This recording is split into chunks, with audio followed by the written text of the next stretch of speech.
هاي حلوين واهلا بيكم في فيديو جديد. في فيديو النهارده هشارك معاكم شويه افكار مهمه هتساعدكم فعلا ان انتوا تستغلوا الاجازه.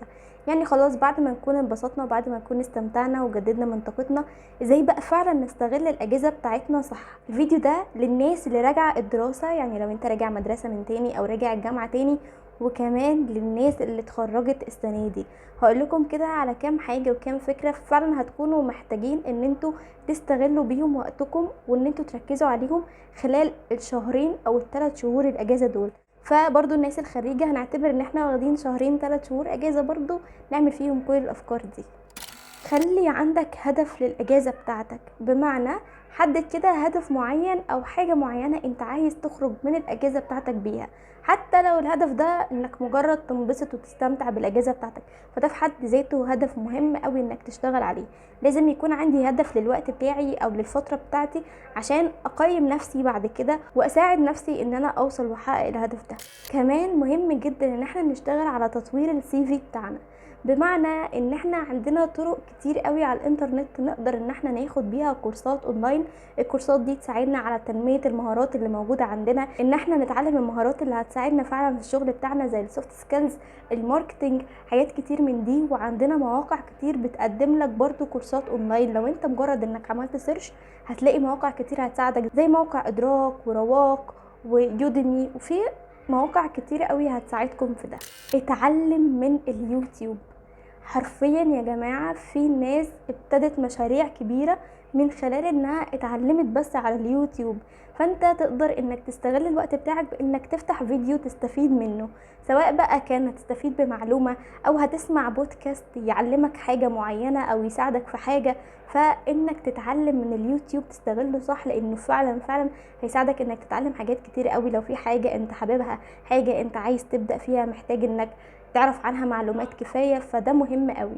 الاجازة فرصة حلوة جدا انك تبدأ في المشروع بتاعك. لو انت بنوتة بتعملي اي حاجة هاند ميد، سواء بقى اكسسوارز، سواء كروشيه بقى بتعملي حاجات من الكروشيه، او مثلا شاطرة جدا في الطبخ او في الحلويات، تعملي حلويات مخبوزات وكده، فدي فرصة حلوة انك تبدأي انك تسوقي لنفسك. اعملي بيج على الانستجرام، بيج على فيسبوك، وابدأي اشتغلي بقى، دوقي اصحابك، ابدأي بقى اعملي حاجات كده بسيطة. ده هيساعدك انك تستغلي الاجازة بتاعتك وتستفيدي منها كمان. دي بقى نصيحة مهمة جدا جدا جدا لازم نركز فيها. اتعلم عن تطوير الذات وتنظيم الوقت والتخطيط. ده هيساعدك في انك فعلا تنظم حياتك بشكل كويس جدا جدا، لان ده اللي هيخلينا ننتقل على النصيحة اللي بعد كده، وهو انك تبدأ تعيد ترتيب وتنظيم حياتك من تاني. اعادة تنظيم وترتيب حياتك دي هتبقى خطوة مترتبة على انك تبدأ فعلا تتعلم ازاي فعلا انظم وقتي وازاي اطور من نفسي وازاي اغير حياتي لشكل افضل. لما تبدأ تقرأ بقى عن كل ده وتبدأ تتعلم عن كل ده، هتبدأ بقى تيجي للخطوة دي، وهي انك تعيد ترتيب حياتك وتنظيمها من تاني، وتطبق بقى كل الحاجات اللي انت اتعلمتها. مشكلتنا ان احنا بنقرأ الكتب وبنسمع معلومات وبنتعلم حاجات، بس للأسف ما بنطبقهاش في حياتنا، فبالتالي بنحس ان احنا واقفين في مكاننا، بس احنا عمالين بنقرأ وبناخد معلومات كده من غير ما نستغلها في حياتنا، وحياتنا ما بتتطورش. لا، ابدأ بقى طبق كل المعلومات وكل الحاجات اللي انت قرأتها دي عشان فعلا تغير في حياتك للأفضل. حدد لنفسك وقت كل يوم تشتغل فيه على تحسين علاقتك بربنا، سواء بقى في الوقت ده هتقرأ قرآن، سواء في الوقت ده هتستغله في انك تقرأ الأذكار بتاعتك، سواء انك مثلا هتقرأ في تفسير القرآن، انك هتعمل عادة ليها علاقة بالدين او تتعلم حاجات زيادة عن الدين تقربك من ربنا اكتر. بجد دي حاجة فعلا هتفرق معاكم بشكل كبير قوي. الفكرة اللي بعد كده وهو ان احنا نبدأ نعمل تحديات مع نفسنا، بمعنى انا لو في حاجة عايزة اعملها معينة والحاجة دي انا مش عارفة اعملها او بكسل عنها او بسوي فيها كتير، فابدا اخد مع نفسي كده او ادخل مع نفسي كده في تحدي انه انا لازم اعمل الحاجه دي، ايا كانت بقى ايه الحاجه دي ايه. ممكن مثلا تاخد شهر كده انك تحدي انك تلتزم بروتين صحي لمده شهر، او مثلا انك تصحى بدري او في وقت معين، او مثلا انك تقلل سكر. وبجد يا جماعه دي حاجه هتفرق معاكم جدا، ان احنا مثلا نقلل من استخدامنا للموبايل. في بقى حاجات كتير على حسب كل واحد مننا لو عنده حاجة معينة عايز يعملها، فادخل تحدي مع نفسك كده. لما تبدأ بقى تشتغل وتتحمس مع نفسك كده وتشجع نفسك، ده هيساعدك انك تبص على حاجات تانية انت برضو محتاج تعملها. ايه الديكلاترينج، ان احنا بنفرغ كل الحاجات اللي عندنا، سواء بقى ادوات مكتبية او سواء هدوم او ملابس موجودة عندنا، نبدأ ان احنا نفرغها كده وننظمها، نشوف برضو اللي احنا محتاجينه واللي مش محتاجينه نتخلص منه. فعلا الحركة دي هتساعدنا كتير قوي قوي قوي، هتجدد من طاقتنا، كمان هتساعدنا ان احنا خلاص احنا كده نظمنا مكاننا، نظمنا الحاجات بتاعتنا، عارفين كل حاجة مكانها فين، فبالتالي ده من ضمن الحاجات اللي هتساعدنا ان احنا ننظم من وقتنا.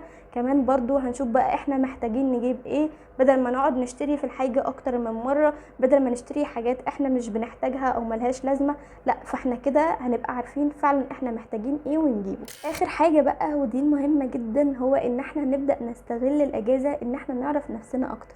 كلنا بنكون محتاجين عشان نفهم نفسنا اكتر وقت طويل جدا، وعايزه اقول لكم ان الموضوع مش سهل، بس لما انت تبدا بقى تعرف نفسك وانت تبداي تعرفي نفسك كويس وتفهمي نفسك كويس، هتبدا بقى حاجات كتير في حياتكم ان هي تتحسن بشكل كبير جدا. بس صدقوني لما هتبداوا رحلة ان انتوا تعرفوا نفسكم دي، ده هيساعدكم بشكل كبير جدا، هيحسن من حياتكم بشكل كبير قوي، كمان هيحسن من علاقاتكم، وهيساعدكم خلاص بقى ان انتوا تعرفوا تاخدوا قرارات صح، وكمان هيحسن من اختياراتكم ان انتوا خلاص بقيتوا عارفين نفسكم وفاهمين نفسكم. واظن دي احسن حاجه ممكن تعملوها لنفسكم، ان انتوا تبداوا تفهموها وتبداوا تستوعبوها وتعرفوا انتوا محتاجين ايه وعايزين تعملوا ايه، وتقرروا بقى حياتكم عايزين تمشوها ازاي. وبس كده، دي كانت الافكار اللي انا حابه اشاركها معاكم. كنت عملت لكم فيديو قبل كده برضو عن نعمل ايه في الاجازه، بس كان كله او معظمه افكار ترفيهيه وتساعدنا ان احنا ننبسط كده بالاجازه ونستمتع بيها. بس المره دي قررت ان انا اقول لكم افكار فعلا تخليكم تستغلوا الاجازه صح وتحسوا ان انتوا طالعين منها مستفيدين. وعايزه اقول لكم ان مش معنى انكم قررتوا ان انتوا تستغلوا الاجازه وتستغلوا وقتكم في الاجازه صح ان انتوا تبداوا بقى تهملوا نفسكم، او انكم تقولوا لا خلاص بقى انا هخلي وقتي كله كورسات وتدريبات وهبدا اشتغل بقى على المشروع بتاعي وانسى الترفيه ده.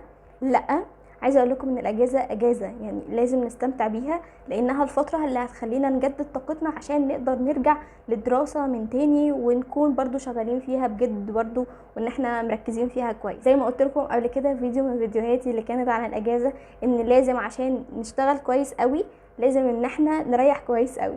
فاستغلوا وقت الراحه ده في انكم فعلا تريحوا فيه، بس ما تضيعهوش كله، حاولوا انكم تستغلوا منه انكم تستفيدوا بيه في حاجه مفيده. وبس كده، اتمنى يكون الفيديو عجبكم وتكونوا انبسطتوا بيه ويكون افادكم. ان شاء الله تكون اجازه ممتعه عليكم وتستغلوا فيها وقتكم بشكل كويس. ودلوقتي اقدر اقول لكم ربنا يحل ايامكم واشوفكم دايما بتضحكوا. سلام. مش هقول لكم بقى ما تنسوش اللايك والسبسكرايب والشير لكل اصحابكم. سلام.